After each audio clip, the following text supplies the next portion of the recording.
Hello friends, मेरा नाम है शशांक सिंह और आप देख रहे हैं मेरा यूट्यूब चैनल। तो आज का जो टॉपिक है जिसके बारे में हम बात करेंगे वो है हमारा एटमॉस्फेरिक प्रेशर। तो ये जो हमारा चैप्टर है जिसमें अब हम पढ़ने जा रहे हैं एटमॉस्फेरिक प्रेशर के बारे में, क्या होता है प्रेशर। ठीक है, तो भाई ये देखो जो चैप्टर है ये हम लोग बेसिकली एयर से रिलेटेड चीज हम पढ़ रहे हैं। हमारा ज्योग्राफी की ये जो किताब है, इस ज्योग्राफी की बुक में हमारी चीजें जो है बायोस्फीयर तीन चीजों से मिलकर बनता है, यानी कि वाटर, लैंड और एयर। ठीक है, तो हम लोग ने लैंड वाला पार्ट अच्छे से समझा, अब हम लोग एयर वाला पार्ट समझ रहे हैं, फिर उसके बाद हम लोग वाटर वाला पार्ट पढ़ेंगे। तो एयर के कंटेक्स्ट में हम सारी चीजें पढ़ रहे हैं, फिर उसकी वजह से क्या क्या वेरिएशंस हमारी अर्थ में देखने को मिलते हैं वो सारी चीजें समझ रहे हैं। तो टॉपिक है हमारा एटमॉस्फेरिक प्रेशर। तो क्या होता है एटमॉस्फेरिक प्रेशर, यानी कि हवा का दबाव।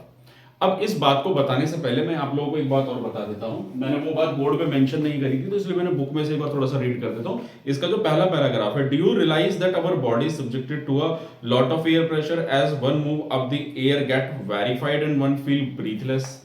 तो इसका मतलब क्या हुआ, देखो इसको मैं एक एग्जांपल के तौर पे समझाता हूँ। देखो होता क्या है ना कि हम लोगों की जो नेचर है या हमारी जो बॉडी है वो कैसे मैनेज करती है, कैसे एडजस्टेबल है। जैसे हमारा एक ह्यूमन बॉडी है, ये भी हीट फेंकती है दिन रात, हमारी बॉडी में भी हीट जनरेट होती है। अब देखो हम लोग अर्थ में रह रहे हैं, हम लोग अर्थ पे रह रहे हैं, तो जो एटमॉस्फेयर प्रेशर लग रहा है, हवा का दबाव, और साथ ही साथ हमारी बॉडी के अंदर जो ब्लड प्रेशर हम लोग बोलते हैं, ब्लड प्रेशर होता है ना, atmospheric pressure, blood pressure, blood का मूवमेंट होना, किसी चीज पे प्रेशर लगना। तो उससे क्या है कि हमारा बाहर का एटमॉस्फेयर और अंदर का ब्लड प्रेशर हमारी बॉडी में एक संतुलन बनाए रखता है। ठीक है ना। तो एटमॉस्फेरिक प्रेशर की बात करूं, क्या है एटमॉस्फेरिक प्रेशर, तो इसको सिंपल समझो। पहले इसको मैं रीड कर देता हूं एक बार, पैराग्राफ में क्या बोल रहा है उसके बाद बताता हूं। तो देखो वो कह रहा है कि the weight of a column of air contain in a unit area from the mean sea level to the top of the atmosphere is called the atmospheric pressure. अभी इसको सिर्फ इतना समझो।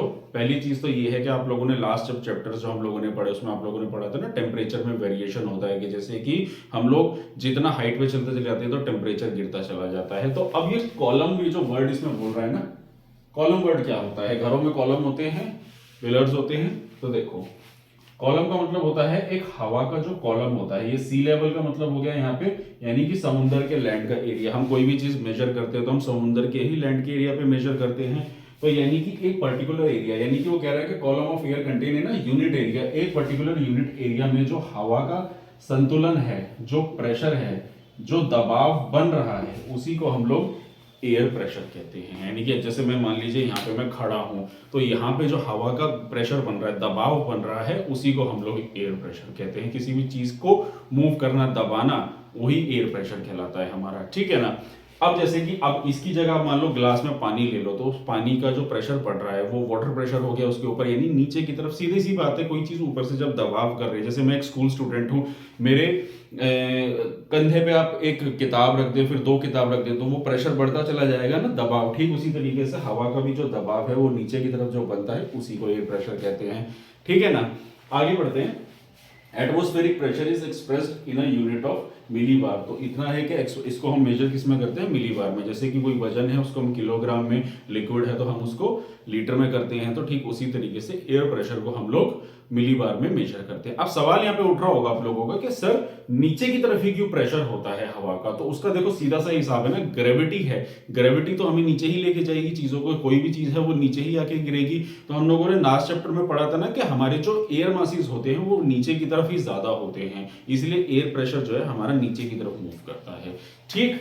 उसके बाद आता है at sea level the average atmospheric pressure is around 1030.2 millibar. यानी कि सी लेवल के पास यहाँ पे इस एरिया में 1013.2 मिलीबार का एयर प्रेशर होता है हमारा, यानी कि सबसे ज्यादा एयर प्रेशर हमारा सी लेवल पे होता है। ठीक है ना। उसके बाद कह रहा है due to gravity the air at the surface is denser and hence has higher pressure. तो अभी जो मैंने आप लोगों को बताया ना, वो मैंने इसमें आप देखो, वो यही कह रहा है कि जो एयर प्रेशर होता है, यानी कि हवा का जो दबाव है, अगर ये हमारा लैंड एरिया है तो यहीं पे हमारा सबसे ज्यादा एयर प्रेशर होता है, यहीं पे सबसे ज्यादा मास पार्टिकल्स होते हैं। इसको एक सिंपल से एग्जांपल के तौर पे समझो। सोचो, मान के देखो, अज्यूम कर लो ये एक बॉक्स है।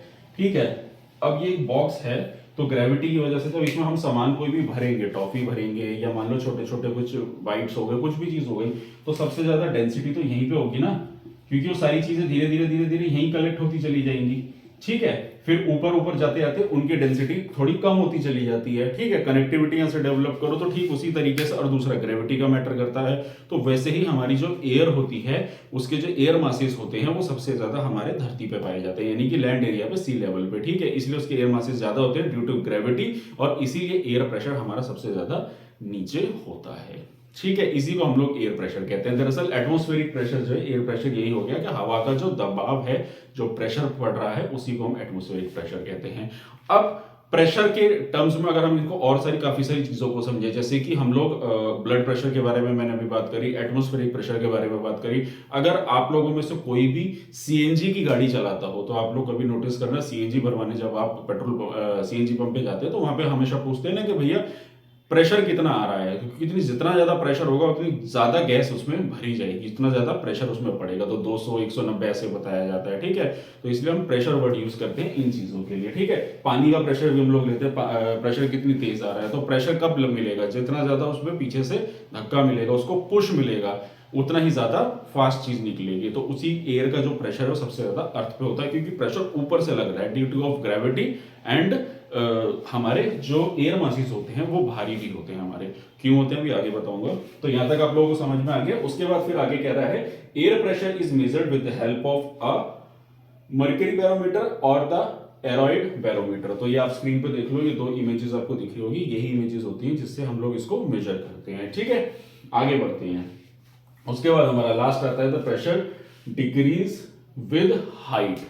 तो मैंने अभी आपको बताया कि हमारा जो लैंड एरिया है, यानी कि जो सी लेवल है, वहां पे हमारा एयर प्रेशर ज्यादा होगा। अब यहां से जब हम ऊपर की तरफ मूव करेंगे हाइट पे, तो हमारा जो है एयर प्रेशर कम होता चला जाएगा। जैसे कि हम लोगों ने टेम्परेचर वाले में पढ़ा था ना, स्ट्रेटोस्फीयर, मेसोस्फीयर, एक्सोस्फीयर, कि उसमें क्या हो रहा था, टेम्परेचर जो है कम होता चला जाता है जितनी हम हाइट पे जाएंगे तो कम। उसका कारण क्या है कि जैसे यहाँ पे अगर डेंस है, यानी कि ज्यादा एयर मासेस है, तो ऊपर जाते जाते, जैसे अगर मान लो यहाँ हमारे डेंस है, ऊपर जाते जाते पार्टिकल्स कम हो जाते हैं। ठीक है, और उसी को हम लोग बेसिकली कहते हैं हाई प्रेशर और लो प्रेशर।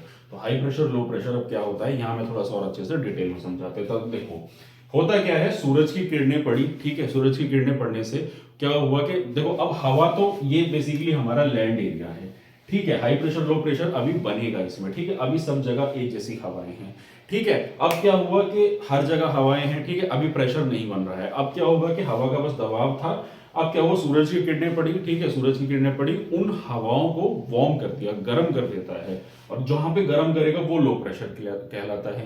ठीक, लो प्रेशर क्यों कहलाता है वो अभी मैं बाद में बताऊंगा। ठीक है, तो बेसिकली क्या हुआ कि यहाँ पे लो प्रेशर क्रिएट होगा। अब यहाँ पे लो प्रेशर क्रिएट होगा तो उससे क्या होता है, जो हवाएं हैं, जो पार्टिकल्स है हवाओं के, वो क्या हो गए, वो चार्ज पार्टिकल्स हो गए, क्योंकि धूप मिल गई। ठीक है, तो वो अलग अलग एक्सपैंड होंगे, फैलेंगे, तो अब वो क्या करेंगे, ऊपर की तरफ मूव करेंगे, इवेपोरेट करेंगे। ठीक है, हवा इवेपोरेट करेगी तो उसके अपने साथ पानी भी लेके जाएगी, और जब यहां से वो चले जाएंगे तो अब ये जगह तो खाली हो जाएगी, तो क्या होगा, हाई प्रेशर की तरफ से लो प्रेशर की तरफ फिर वो मूव करेंगे, जिसको हम लोग विंड कहते हैं। जो हवाएं हमारी चलती है ना, वो यही होती है, हाई प्रेशर से लो प्रेशर की तरफ मूव करना। ठीक है, क्योंकि ये एरिया तो हमारा खाली हो गया है, तो अब क्या होगा, हाई प्रेशर से लो प्रेशर की तरफ विंड मूव करेगी, फिर ये ऊपर जाएगी। ठीक है, वहां जाके फिर ये बादल, क्लाउड्स जो भी बनाएगा, उसके बाद वापस एयर नीचे आ जाएगी, क्योंकि अब क्या हो गया, ये ऊपर जाके फिर वापस क्लाउड बन के जो हवा है फिर वो मूव करेगी, फिर वो भारी होकर फिर नीचे आ जाएगी। तो इस तरीके से हमारा हाई प्रेशर लो प्रेशर का एक सीक्वेंस चलता है,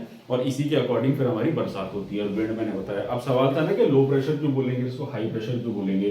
सीधी सी बात है, क्योंकि यहाँ से प्रेशर ऊपर उठ गया, खाली हो गया, तो यहाँ जगह नहीं है, और वहां से फास्टली इधर आएगा, तो इसलिए उसको हाई बोल देंगे, क्योंकि हाई प्रेशर इधर से लगेगा लो प्रेशर की तरफ। ठीक है ना, तो लो प्रेशर को हमेशा याद रखना, तो ऐसे याद रखना, वार्म एयर और हाई प्रेशर कोल्ड एयर। ठीक है, तो उस तरीके से ये हमारा हाई प्रेशर लो प्रेशर का कॉन्सेप्ट होता है, और यही टॉपिक था हमारा एटमॉस्फेरिक प्रेशर, जो मैंने आपको इस वीडियो में बताया। आई होप टॉपिक अच्छे से समझ में आ गया होगा। अब हम अगली वीडियो से एक एक करके इसके सारे पार्ट्स को पढ़ेंगे, हॉरिजॉन्टल, वर्टिकल, और धीरे धीरे करके एक एक चीजों को समझेंगे। तो यही था मेरा आज का टॉपिक। तो अगर आप लोगों को मेरा काम पसंद आ रहा है, अगर आप लोगों को मेरी वीडियो अच्छी लगी है, तो मेरे चैनल को सब्सक्राइब कीजिए, मेरी वीडियो को लाइक कीजिए, और कॉमेंट सेक्शन में कोई भी डाउट है तो वो जरूर पूछिए, और कोई सजेशन है तो वो आप लोग दे सकते हैं। तो आज के लिए इतना ही, मिलते हैं नेक्स्ट वीडियो में। Thank you very much.